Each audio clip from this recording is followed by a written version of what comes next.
Welcome. Thank you so much for joining us for today's Reckoning to Rise series. I'm Tawana Black, the founder and CEO of the Center for Economic Inclusion, and I am so honored to have you all back with us again for our final week of Black History Month and our celebration of all that we have done together, all that we are building together, and all that we have yet to do together to build an economy that truly works for everyone. This Reckoning to Rise series and all of the feedback that you have provided to us, not only about how you're responding to the conversations that we've had this month and in January, but also about how you're beginning to take even deeper, more intentional, and anti-racist actions inside your organizations has truly been heartwarming, heartfelt, and emboldening for us here at the Center for Economic Inclusion, for our entire team and our entire board. I say that to you and say a big thank you for your leadership, for your work, and for this work that you're continuing to do with us. And while we know that you don't want the series to end, the good news is while we shift from Black History Month into Women's History Month, and we won't necessarily be here week by week, we will not stop the work. We will not stop the work of Reckoning to Rise together, nor will we stop our efforts to convene you in this way. So be sure that you stay tuned for future events like this, because we know that these conversations have been meaningful, have been informative, and are informing your work. So let's jump right in with a little bit of information. As always, we want to remind you of all the opportunities that you have to invest in Black leadership and Black businesses. Take advantage of lunch from our vendors. We've got BIPOC vendors that we continue to elevate week after week, so that you're not only visiting these vendors during our session here today if you haven't already ordered lunch from someplace, but be sure that you're also using these vendors for your gifts, for your catering that you might have as you reactivate being back in the office in some way or another, and continue to make sure that we buy local, so we're not saying goodbye to these local businesses owned by our Black, Indigenous, Latinx, and Asian communities. We also want to be sure that you continue to stay in touch with us and have this conversation online with us. So through today's session and after, tweet about it, Instagram about it, Facebook about it, LinkedIn about it. Keep this conversation going. Share those things that prick you in your heart and cause you to say, wait a minute, I didn't know that was inside. Wait a minute, I didn't really know that that was the way that those activities, those behaviors, those mindsets played out inside another community. Or wait a minute, I don't agree with that at all, and I want to have some conversation about it. Tag us in there at Econ Inclusion. Use that link, Reckoning to Rise, as you post about this, so that we all stay in communication far beyond today. And our team will be responding right back to you as well as you continue those conversations online.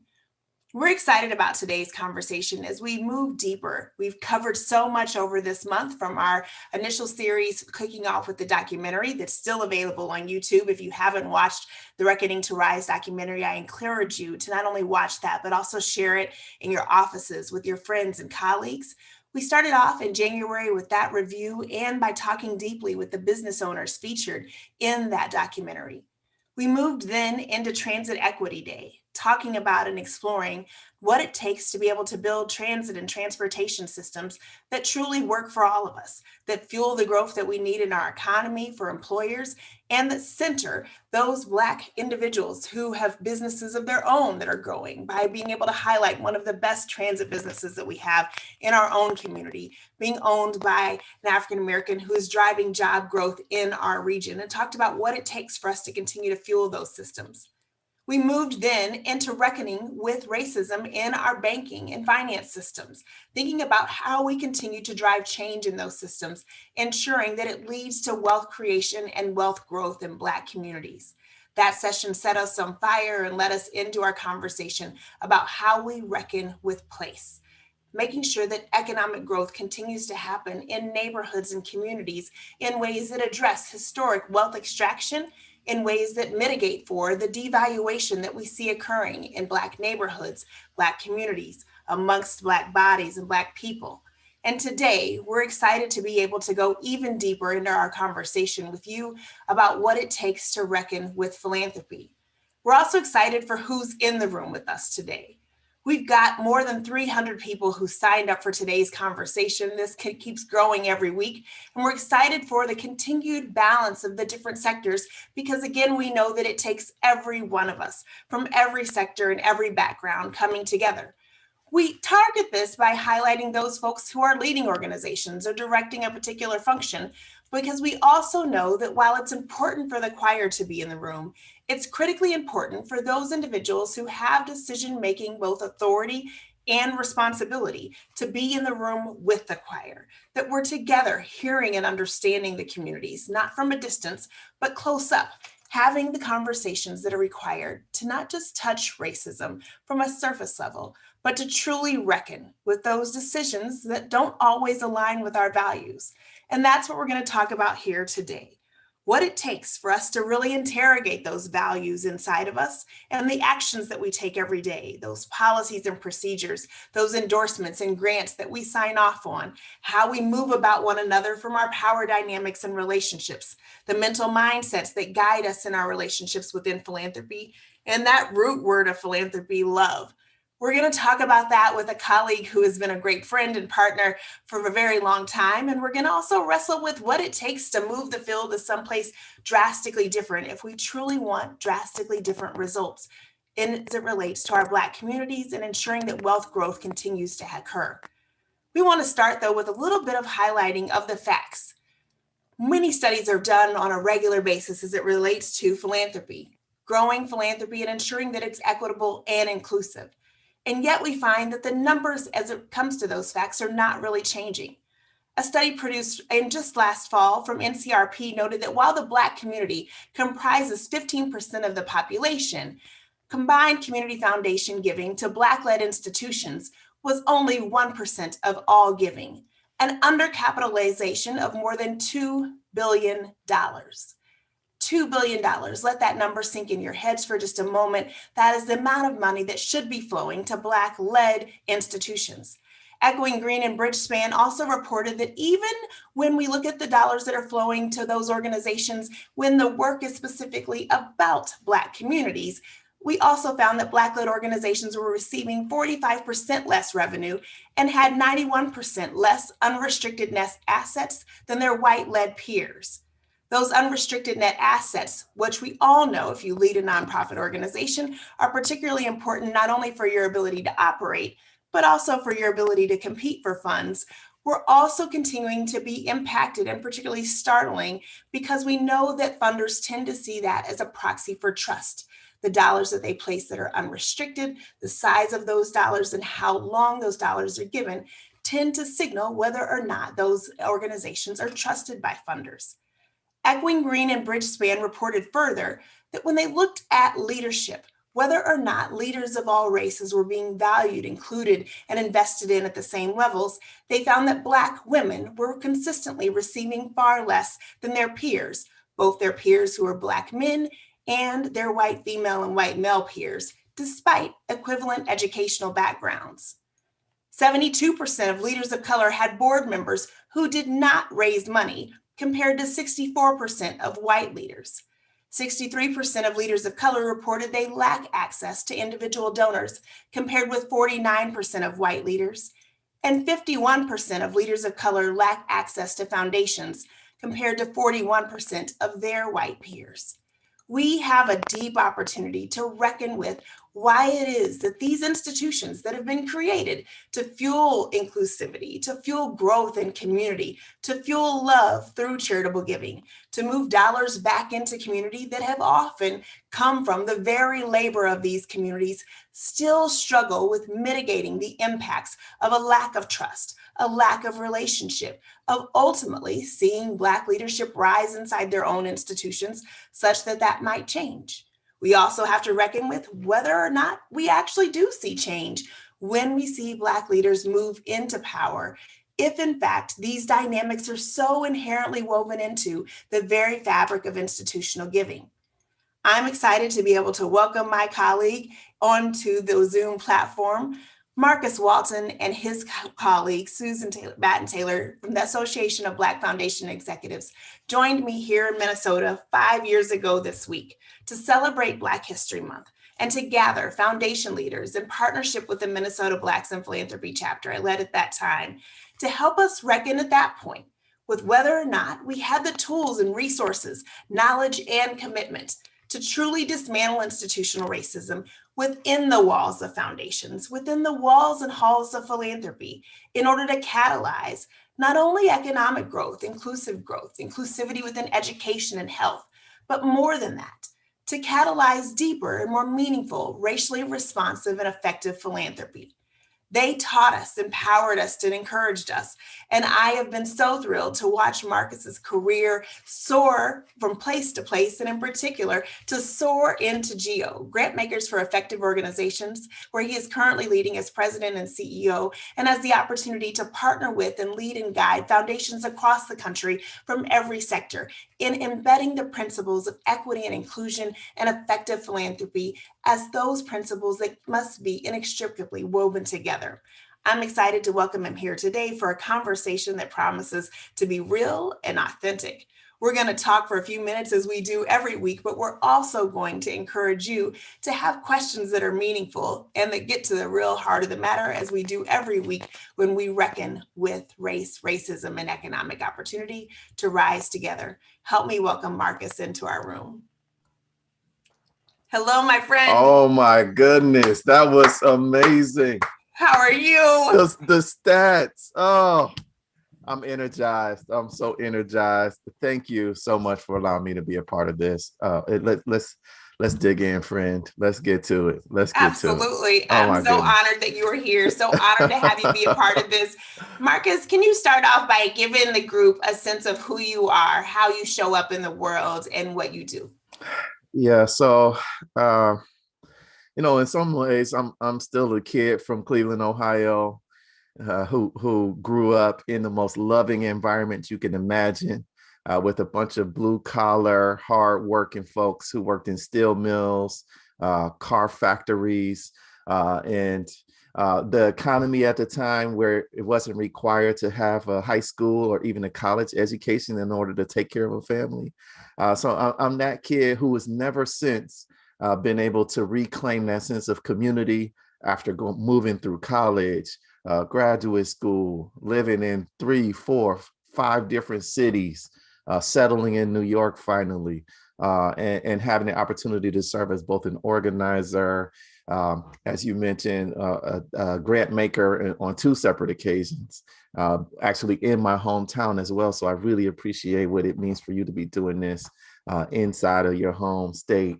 And also ultimately through what we refer to as our philanthropy serving organizational network, which is a group of folks like me, leaders, individuals who have had different types of experiences, a variety spanning the service provider as well as grant maker spectrum, but really being able to work directly with grant makers to support us all to be the most effective that we can be, and determining that by impact, not necessarily inputs, and the extent to which we are establishing a shared vision for thriving that's inclusive of the people that we serve.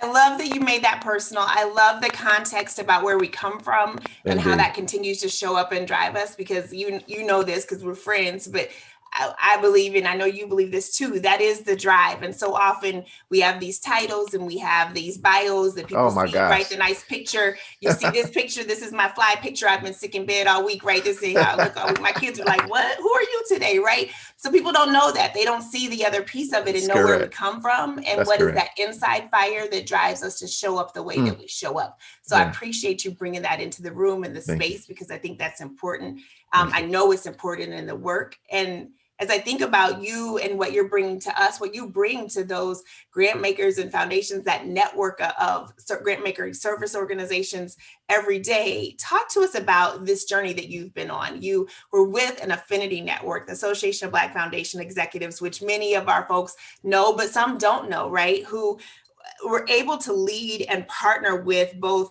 Blacks who are in philanthropy, which is a place where I got to meet you, where I was leading foundations here in our community who wanted to do more effective work.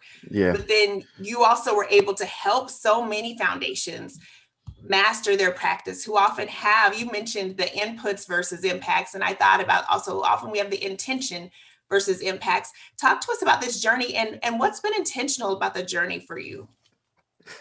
I'm laughing because this is so dynamic. This conversation already, the information you shared is so important. If I may, I'm going to respond to that, but first ask that we take a half step back. Right. For all of the folks who are listening to this conversation, I want to ensure that you walk away from this conversation feeling like, I've never thought about this topic in the way that I just heard it when Marcus and Tawana were speaking.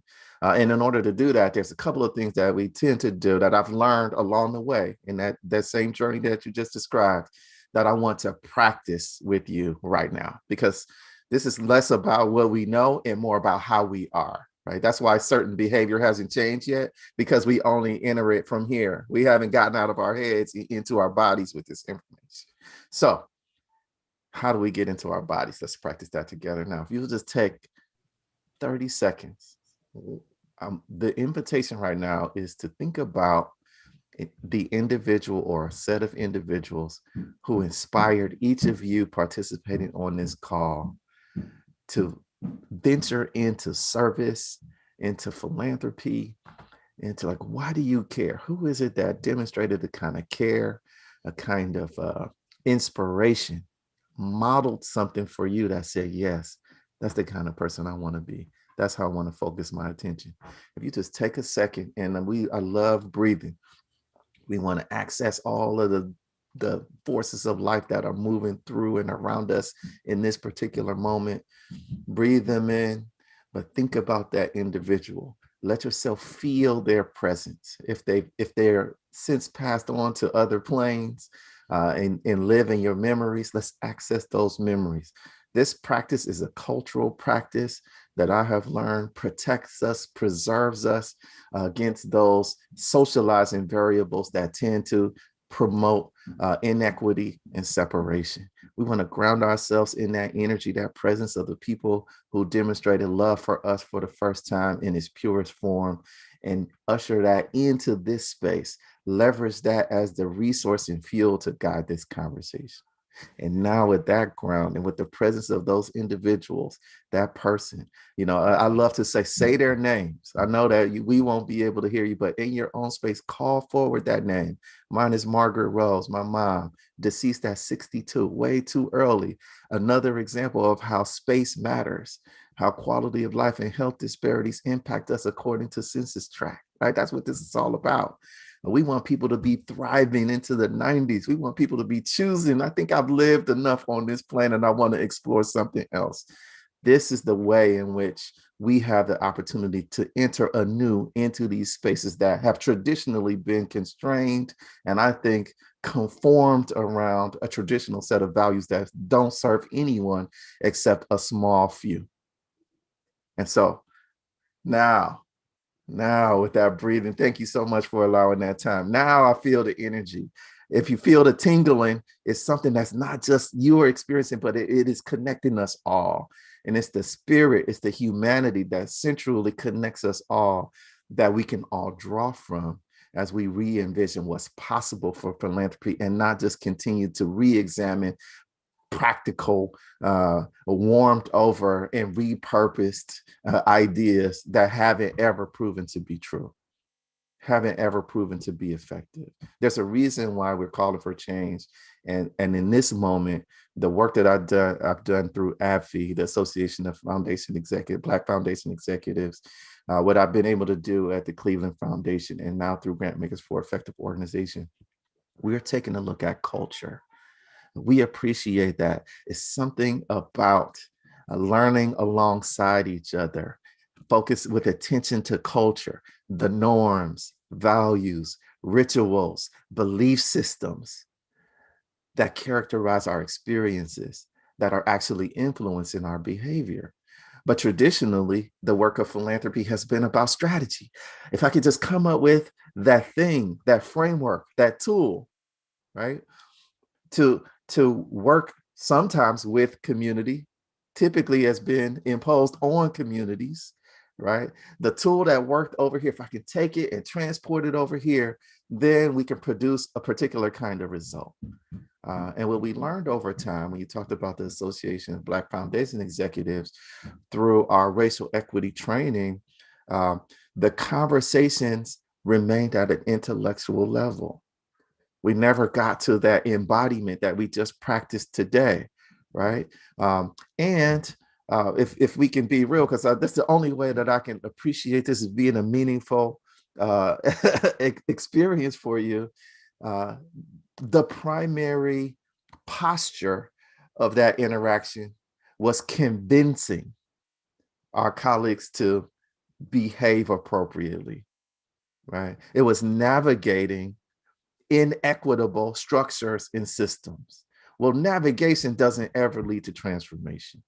That's what I offer for you today. That's the sum total of insights that came from 10 years of racial equity practice across hundreds of grant making institutions and nonprofits who care about communities. We care. It's written in our missions. Racial equity I offer, the lesson that I learned, and the premise that we move forward with a transformation frame is that our missions are connected to change.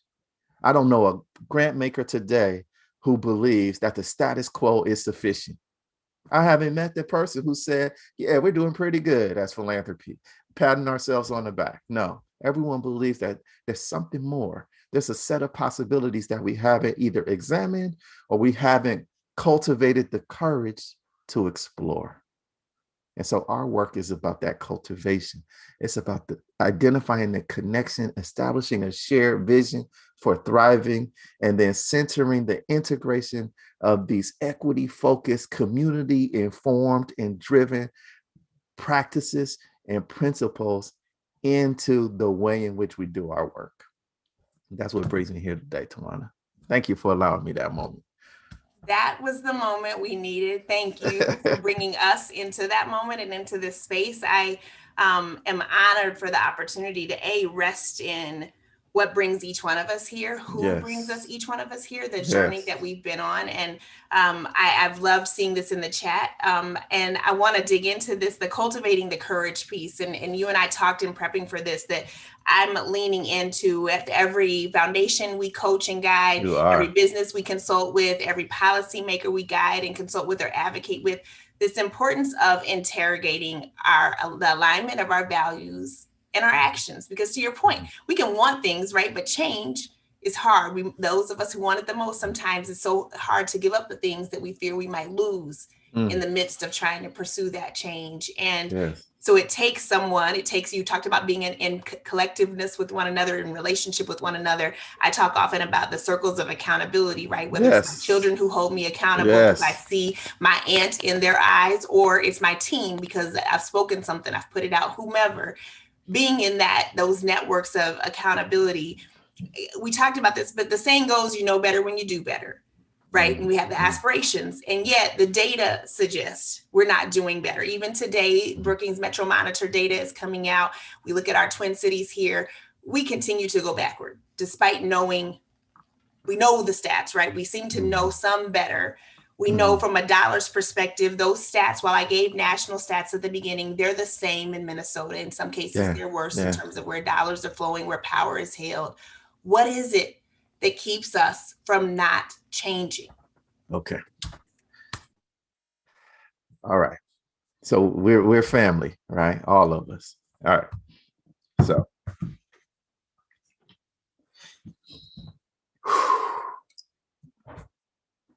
there's a level of heartbreak, Tawana, that I feel every time I think about the actions that have transpired both in Minnesota and in places around the country that I've had the real privilege to be present with communities to talk about what it means to advance this racial equity approach, really to living, not just to grant making, right? And when we talk about racial equity, we talk about appreciating the personal impact of policies and practices that have become infrastructure for inequality, for inequity, right? So that the thing that holds up and promotes inequitable impact in communities are a set of policies that were promoted a long time ago, initiated in periods of ignorance and exploitation, and over time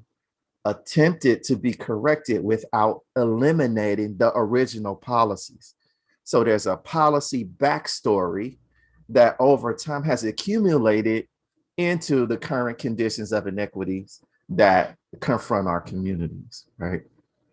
But by being a practitioner that doesn't allow heartbreak, doesn't allow the tear to fall from my eyes because I feel the pain of the people that I'm serving in real time as a steward, not as an object, but as a human being with whom I'm connected and interdependent, because we haven't adopted a model that more wholly connects us to the people that we serve, then we are at an arm distance from each other.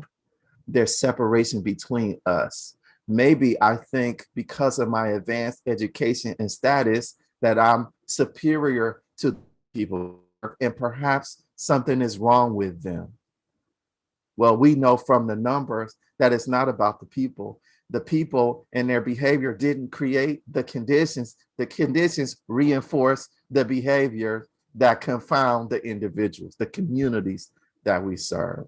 And so, what I'm offering is a different way to think about accountability, that leaders of change have to first be willing to be changed by their leadership, by the work, by the relationships that we establish through the journey for liberation, transformation, self-discovery, hopefully reclamation. This is about reclamation.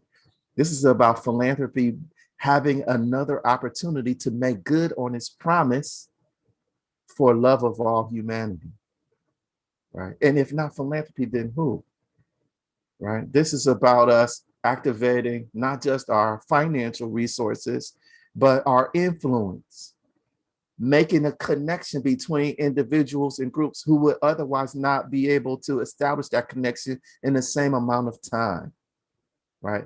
To advance a shared agenda for change.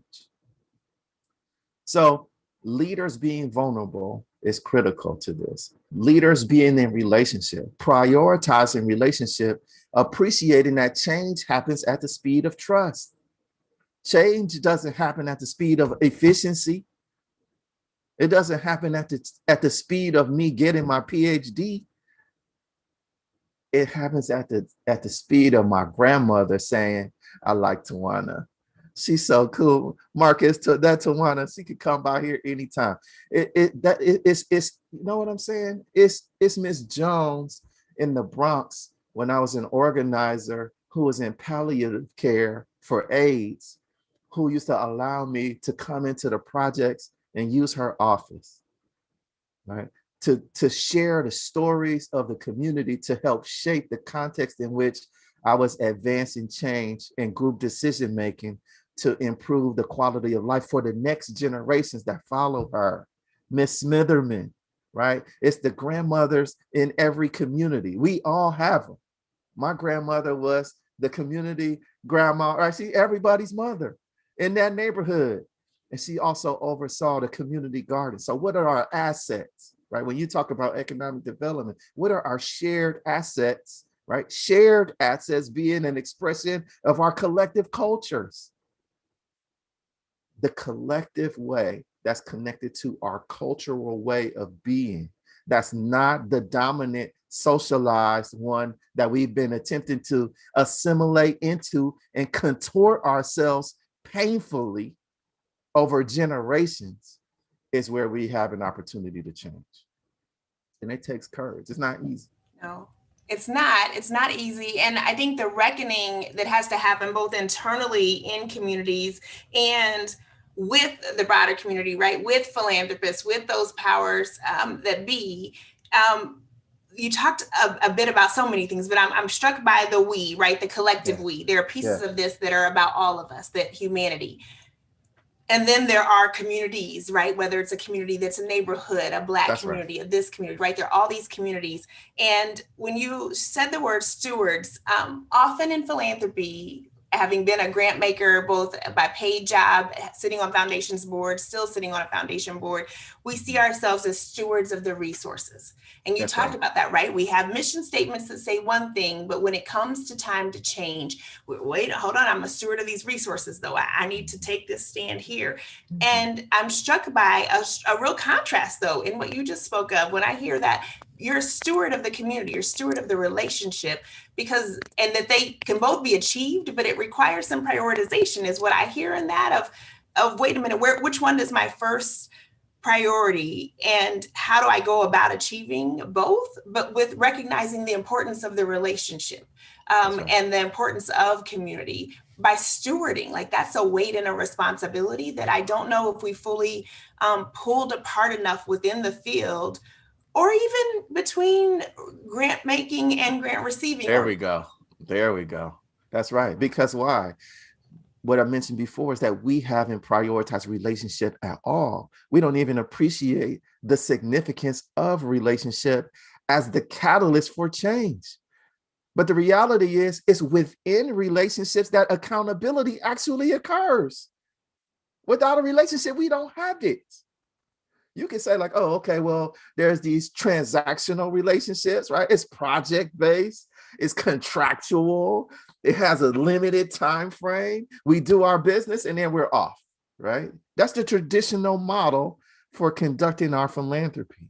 But we have an opportunity to establish transformational relationships. Those are the ones that resonate more with the individuals who think about the people who inspired us all to be in our positions today. We need to be energized by this.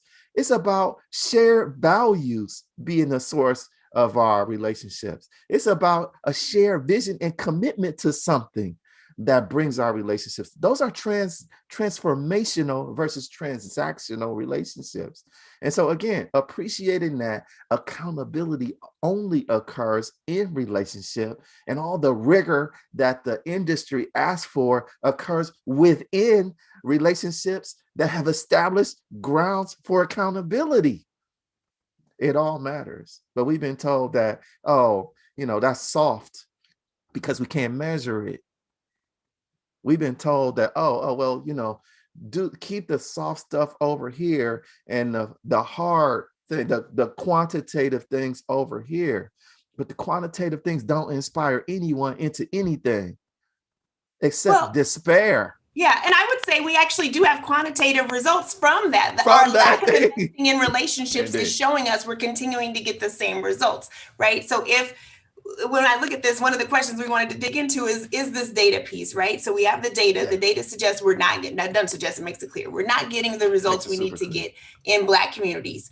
We're not putting dollars in Black hands. Black organizations, That's Black right. businesses, Black That's right. investors, Black developers, foundations are not doing that, despite lots of talk.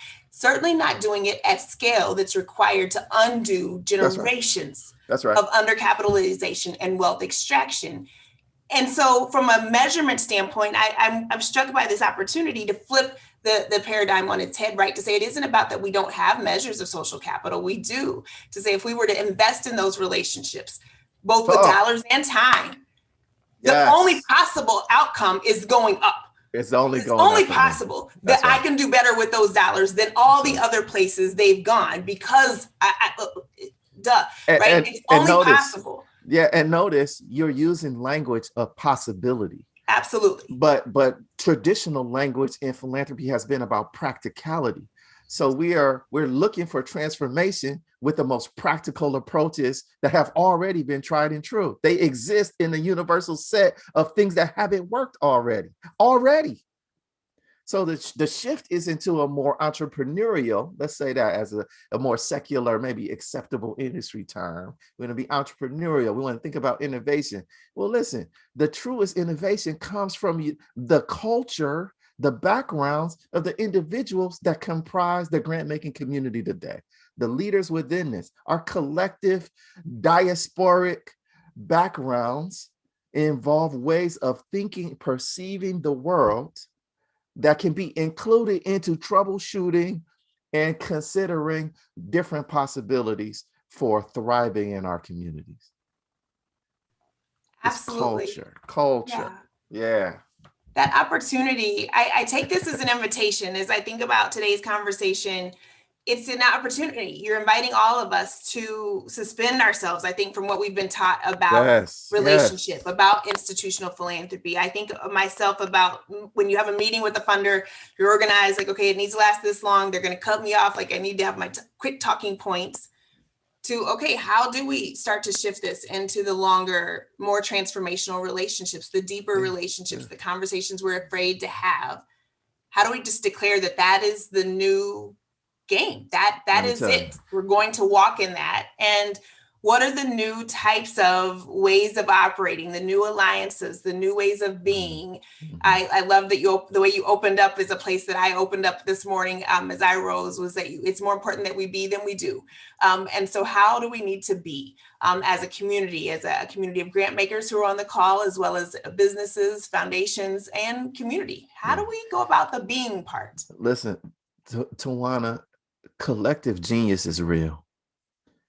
Through organizing with intention spaces, curated spaces that are emotionally inviting and resource rich.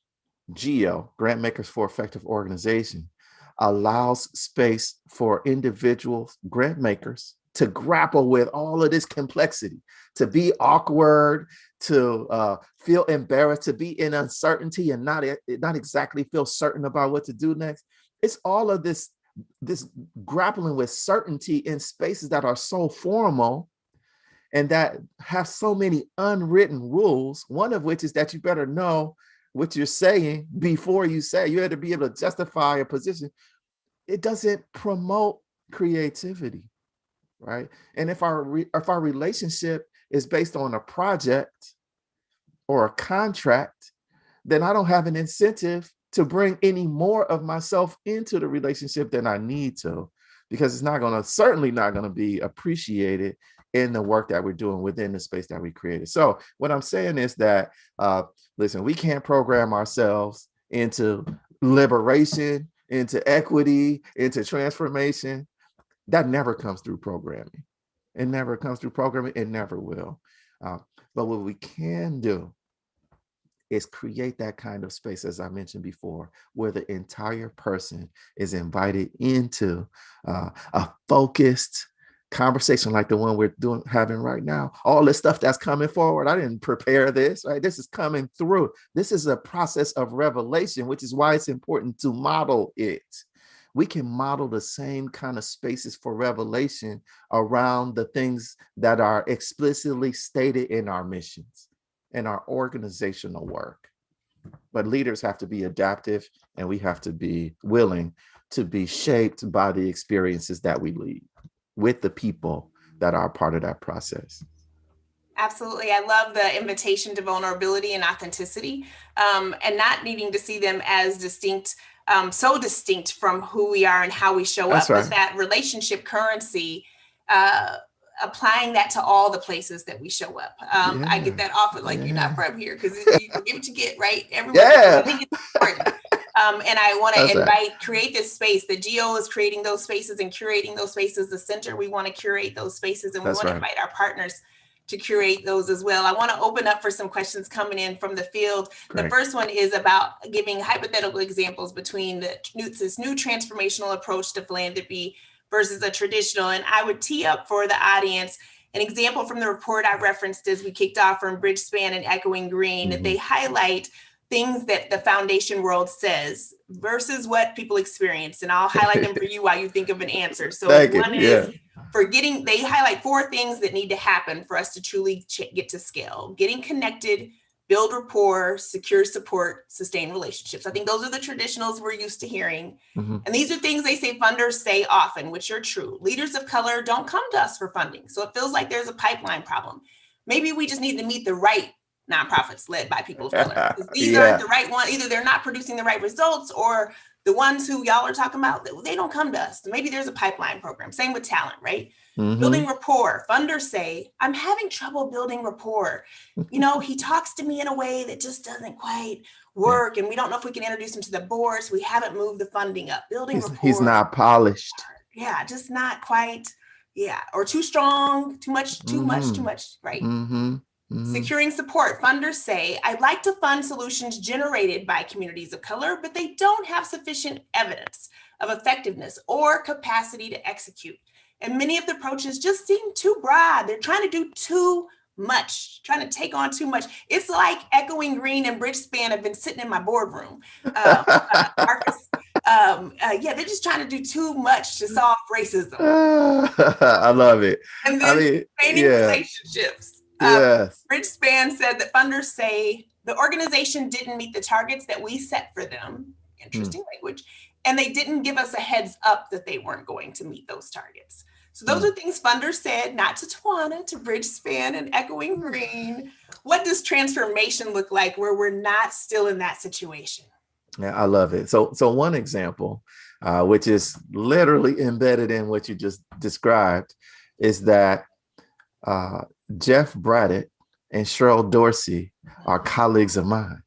So we have transformational relationships with each other. So we've done talks like this to roll out the research. We launched research as a part of a webinar that they invited me into. Why? It's because we got a chance to take what the findings and connect it to the stories of each of us as individuals over the past 10 years.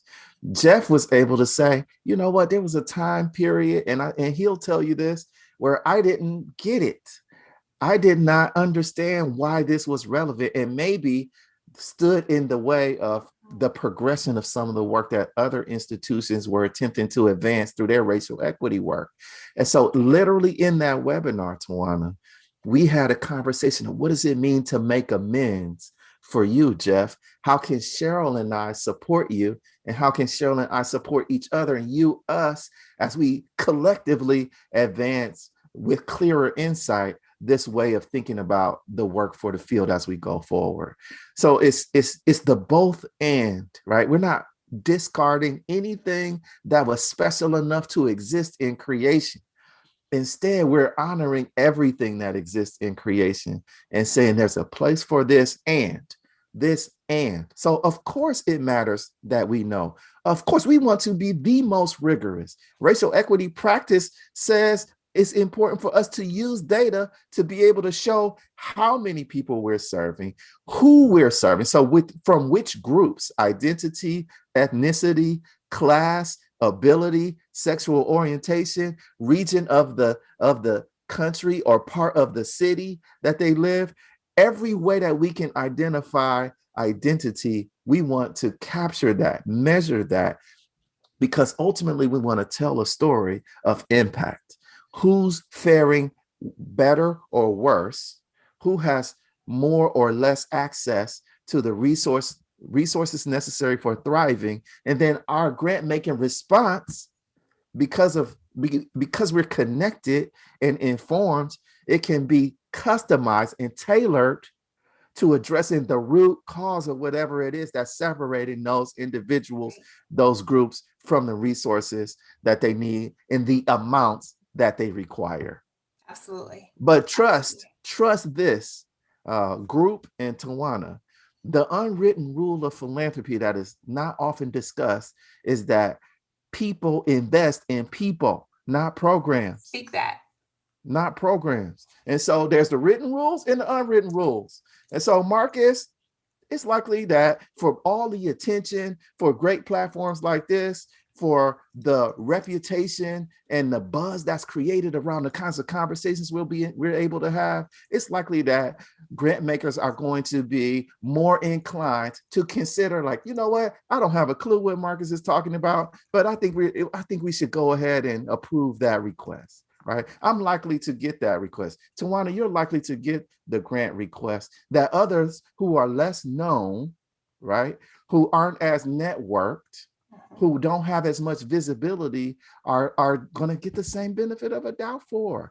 That simple thing of not allowing or not depending so much on reputation would transform our experience as grant makers. We have to make the effort, show the initiative, learn about what's going on, find out who are the credible leaders in communities, and fund them, and fund them to scale. Fund them to win, as some of my colleagues say. We haven't been acting like winners about our work. We've been funding just enough to survive. And we got to shift that mindset. And that's our personal work too. Absolutely. I am struck by this, Marcus, and you and I, as we prep for this, we knew this would happen. These questions, we've got the same question a few times from a few folks, and we knew this question was coming.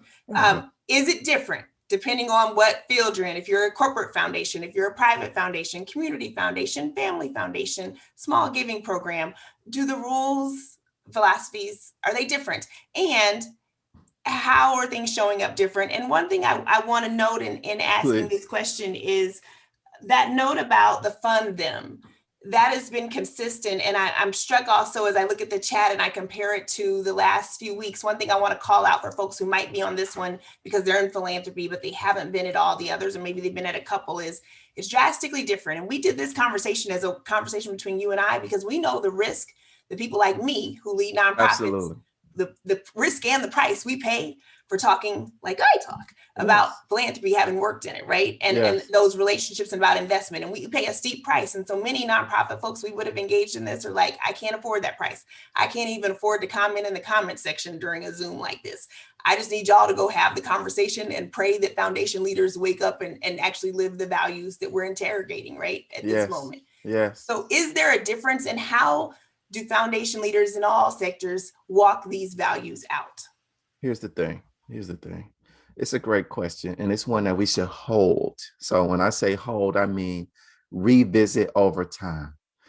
If you take to heart what I mentioned about establishing generative relationships, appreciating that change occurs at the speed of trust, then it's incumbent upon leaders to establish relationships across networks, be outside of our pre-existing circles, outside of our professional comfort zones, and actually get to know, identify, learn the driving forces of individuals across sectors whose missions may align with ours. We have to get to know people just like any other relationship. It's courting. It is it's a mindset shift away from a scarcity kind of dependency on dollars to one that says these relationships, these people, the community, who is the community, the circle of influence that we're establishing, and to what extent through that community might we be able to support financially the ideas that are promoted through our work. And so in corporate settings, my experience is that there's a different set of there's different flexibility that exists, right? So there's rules that define philanthropic institutions, the IRS, tax rules. And so a community foundation is guided by a particular set of rules that's reflected in the regional geography that they serve. Right? And so they're constrained by those rules, but generally only those rules. Compared to other industries, philanthropy is highly unregulated and very flexible. Within corporate institutions, someone may have a budget that's a part of a bigger pool of resources. And the constraints are the business case that they can make for investing those resources into something else philanthropically. And that changes from organization to organization. So you're seeing one corporate organization, or foundation, and et cetera. Government entities that generate funds or invest funds have a different set of criteria. But all of those require us to get to know the entity from whom we're looking for partnership. Partnership has to be real. What I'm saying when I say has to, listen, it could be whatever you want it to be. What I'm encouraging, what I'm inviting for consideration is that our task as leaders is to really pierce the veil, get behind the curtains, the formalities of relationships, and get to the heart of what is our common interest.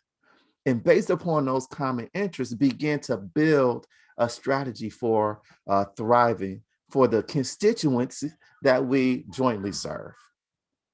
It's about them, not us. But it requires all of us. It requires the energy, effort, and intention to get to the point where we can actually support and energize the vision of the people within the communities that we serve. They already know how they want to live. There's already a vision there. Absolutely. Absolutely. That has been a consistent theme week after week, is that the folks in community are already experts on their own lives. We're often looking for reports, we're creating reports, we're studying and studying and studying and creating, but the expertise already exists in community. Yeah. We like to say the people closest to the issues have the solutions. They have the best ideas for how to respond to them. Right. So it's the partnership. Our work is to like literally get away from our desks, step outside of all of those amazing creature comforts. Philanthropy is it's the cushiest place to operate, the cushiest space. It's a highly privileged space. It can also be a highly intimidating space. We have to tear down the things that separate us from each other to meaningfully connect around our shared agendas for change. Truly appreciate the shared agenda. I want to sneak in one more question here. Come on. We have time. All right. I love it. We don't have another hour. We only have 1 hour. I know. We got to come back and do this again, because this has been amazing and got to the true heart of the matter, which is where we love to be real. That's where the fire happens. Indeed. We've talked about currency, and we've got a couple questions that relate to investment. And what are your thoughts as it relates to how we reframe investment, both in terms of human capital, driving inclusion, driving equity, driving belonging, but also how foundations, both corporate, private, community, and family, we're seeing a growth over time in investment dollars, right? Impact investing in others. How do we have the field move toward those investments that go into Black entrepreneurs, growing their businesses, Black developers, beyond that, and those fund managers? Oh, that's so interesting. For one, I think when we lead with curiosity, we create more of a welcome space for exploration, as opposed to when we lead with what should happen, the declaration. When I make a declaration, there's one possibility. That's the thing that I'm saying needs to be done, right? I'm not saying we shouldn't make declarations. I'm saying when we pair declarations with invitations, how might we, just like you asked me, how might we do this differently? And when we ensure that the space that we've curated, the community that we've brought together to explore the question is diverse enough and brings the appropriate types of vantage points from multiple points of view, now the responses are varied enough to have very rich, multifaceted responses that can translate into priorities, goals, and strategies over time. So that was a more conceptual answer than perhaps our colleagues might be looking for. But what I'm really saying is that we have an opportunity to do the table setting up front in the spaces in which we find ourselves. Ask the question that other people aren't asking, that will guide, because that will then frame the thinking of everyone in that space. The question shapes the thinking, and the thinking translates into the behaviors of the people in the spaces. But we tend to operate from the other way around. We kind of start with what we want to be the result, and then we do these kind of structures. We do like a model, this model or that model. And I'm saying, no, you don't have to be a technical expert to serve people in communities who are struggling. We all have examples that are part of our individual experiences as well as our cultural experiences. And I'm suggesting let's draw from those cultural experiences, incorporate that into the existing traditional models, eliminate the most dehumanizing policies and approaches that tend to separate us and promote compliance, and replace those with policies and practices within our organizations and institutions that create more of an inclusive space for collective troubleshooting and ideation. It's shifting the paradigm altogether. We can't try to like I said, we can't try to establish liberation or transformation using these tools that were given to us in order to keep us disadvantaged. Form has to follow function. Absolutely. Absolutely. You have been so amazing. So amazing, Marcus Walton. Thank you so very much for joining us for Reckoning to Rise Together. Thank you for taping us to a place that is truly at the heart of this work. Philanthropy is about the love for humanity, and it requires us to start there and end there. And it's not easy work. You talked about the journey. Yeah. You talked about the personal pieces of this journey, and I am grateful beyond words. I know I speak on behalf of our audience as well to say a big thank you. I want to thank our audience as well for you all joining with us, not only for today, but throughout this series, and for doing the meaningful work of reckoning with race and racism and economic opportunity so that we can rise together. This work is a journey, and it's one we want to continue to be on with each one of you. We want to continue the reckoning with you. And so we invite you all to continue in conversation with us, continue this dialogue throughout today and this week on social media, share the YouTube video, watch it inside your organizations and your foundations and businesses with others. Have the dialogue. We will get there, as Marcus talked about today with me, in relationship with one another. And that requires slowing down sometimes in order to speed up. As much as we have urgency about the racial inequities that we have in our community that have plagued us for so long, we must also have urgency for undoing the work that has been done that has caused us to be so divided and so separate, particularly as it relates to philanthropy. And so we invite you into that space. We also invite you to give us feedback in our survey today to let us know where you want us to go with you next. What tools and resources do you need that the center could be providing that would be helpful to you as it relates to advancing racial equity and inclusion and an environment and economy that works for everyone? We are honored to partner with you at the Center for Economic Inclusion. Please reach out to any of our team members who can be of service to your business, to your foundation, to your organization, or your community, because we are in solidarity with one another in order to move our entire economy forward. We thank you so much for being on this journey with you. We remind you again to take the survey and give us feedback and partnership so that we can continue to move our entire community forward. Thank you so much.